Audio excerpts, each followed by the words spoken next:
घरी कुरड्या करत होतो आणि कोंडा बघितला आणि काय ठरवलं बघा. टाकू समोर आपण इकूनच रोप बाजूर कोंडा आणि आपण जाते घेऊन जाऊ त्यात आणि पापड्या करायला पापड्याला मसला. आम्ही ठरवलं आणि वहिनीने संपूर्ण कोंडा वळवला. आता रात्रभर राहिल्यामुळे पुन्हा थोडासा ओलसर झाला आणि पुन्हा एकदा वाळत घातला. इथे आता कोंडा मोजून घेतोय जेणेकरून योग्य प्रमाणात ज्वारी आणि पाणी घालता येईल. तर घरी आपण 5 किलोच्या कुरड्या केल्या होत्या आणि तेवढ्याचा पण कोंडा आणला होता. पण यामधला 1 किलोचा कोंडा मी बाजूला काढून ठेवलेला आहे, म्हणजे हा 4 किलो गव्हाचा कोंडा झाला. त्यासाठी आपण 2 वाटी ज्वारी मिक्सरला काढून घेत आहे. ही अशा पद्धतीने आपण काढून घेतलेली आहे. आता एका पातेल्यात घेऊन एवढं पाणी टाकून ही रात्रभर ठेवणार आहे. आता यावरचं सकाळी सगळं पाणी काढून टाकलं.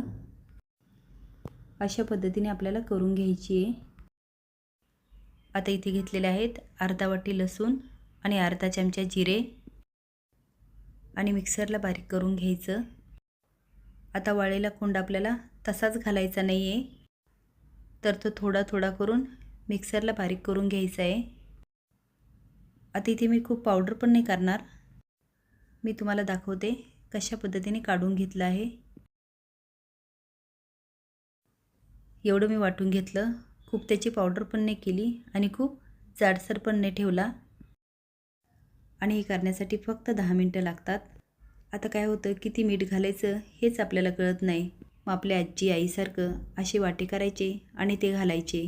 3 चमचे तिखा लाल म्हणजे नेहमीचं तिखट आणि 1 चमचा बेडगी मिरची, याने अगदी मस्त कलर येणार.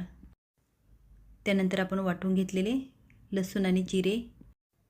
4 पातेले आपला कोंडा होता, तर आता आपल्याला 2 पातेले पाणी घ्यायचे, म्हणजे ज्याने कोंडा मोजला तेच 2 पातेले आपण पाणी घेतलेलं आहे. आता यामध्ये घालतो लसूण आणि जिऱ्याची पेस्ट, याने चव अप्रतिम लागणार. त्यानंतर तिखट आणि मीठ, यानंतर घालणार आहोत तीळ. आता हे सगळे व्यवस्थित मिक्स करून घेते. आता घालत आहे बारीक केलेली ज्वारी, याला ज्वारीच्या कान्या म्हणतात. आणि झाकण ठेवून हे आता मी पूर्ण शिजून घेणार आहे. हे मधूनमधून हलवायचं पण आहे, नाहीतर खाली लागण्याची शक्यता असते. व्यवस्थित शिजलं आहे. आता टाकतो आहे कोंडा. कोंडा पण आपल्याला एकदम नाही घालायचा, थोडा थोडा करून असा मिक्स करत राहायचा आहे. जर एकदम घातला तर गोळे तयार होणार. आणि हे सगळं शिजण्यासाठी आपल्याला 1 ते 1.5 तास लागतो. जर आपण कमी शिजवलं ना तर पापड्या उलतात आणि नंतर त्याचे सगळे तुकडे होतात. नमस्कार, मी अश्विनी रेसिपीमध्ये तुमचं खूप खूप स्वागत आहे. आता कोंडा घालता घालताच जाणवतो आहे की यामध्ये जरासं पाणी कमी वाटतं आहे, आणि यासाठीच आपण गरम पाणी बाजूला काढून ठेवलं होतं. आता थोडंसं गरम पाणी घातल्यानंतर हे आता आम्ही चांगलं हटवून घेणार आहे. आता यामधूनच कळतं हे थोडंसं घट्ट झालं होतं, कारण काय होतं, गरम आधन असतं आणि त्यामध्ये आपण कोंडा घातला की हा कोंडा फुगतो आणि मग पाणी कमी पडतं, म्हणून थोडंसं पाणी नंतर घालायचं. आता 1 तास आम्ही हे चांगले शिजवून घेणार आहे. त्यासाठी झाकण ठेवते.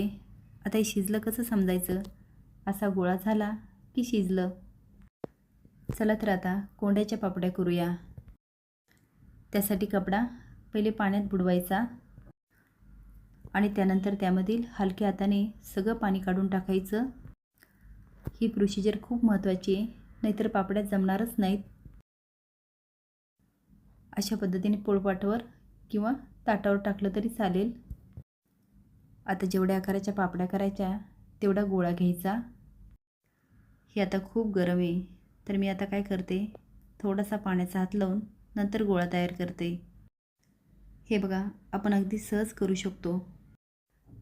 आता हे खूप गरम पण असतं आणि चिकट पण असतं, म्हणून पाण्याचा हात लावत अशा पद्धतीने पापडी थापून घ्यायची. पण इथे पापडी अगदी परफेक्ट तयार झालेली आहे. या पापड्याचा रील्स मी इंस्टावर टाकला आणि तो अगदी मिलियनमध्ये गेला. पण त्यामध्ये बऱ्याच जणांच्या कमेंट होत्या की हा कोंडा मी जनावरांना घालतो. तर घाला तुम्ही जनावरांना, काहीच हरकत नाही, पण तुम्ही पण खा, कारण हे खूप हेल्दी आहे आणि सहसा हे कुणाला खायला नाही मिळत. आणि अजून साऱ्या खूप कमेंट होत्या की त्यांना कोंड्याच्या पापड्या खूप आवडतात. कोंड्याच्या पापड्याच नाही, कोंड्याची भाजी पण खूप आवडते. तर तुम्ही खाल्ली का कधी कोंड्याची भाजी? आता हे याचं खरवडे, खरड काय म्हणतात याला? मला पण शब्द आठवेना. तर काय म्हणतात त्याला तुम्ही सांगू शकाल का? आणि कोंड्याची भाजी आवडत असेल तर त्याचाही व्हिडिओ मी अपलोड करू शकते. फक्त तुम्ही कमेंट बॉक्समध्ये सांगा. इथे आपल्या कोंड्याच्या पापड्या तयार झाल्या. जेव्हा कुरड्या करत होतो ना तेव्हा कोंडा बघितला आणि तेव्हाच ठरवलं की कोंड्याच्या पापड्या करायच्या. आणि तुम्हाला हा व्हिडिओ कसा वाटला आणि असेच नवीन व्हिडिओ बघण्यासाठी लाईक आणि सबस्क्राईब करा. धन्यवाद.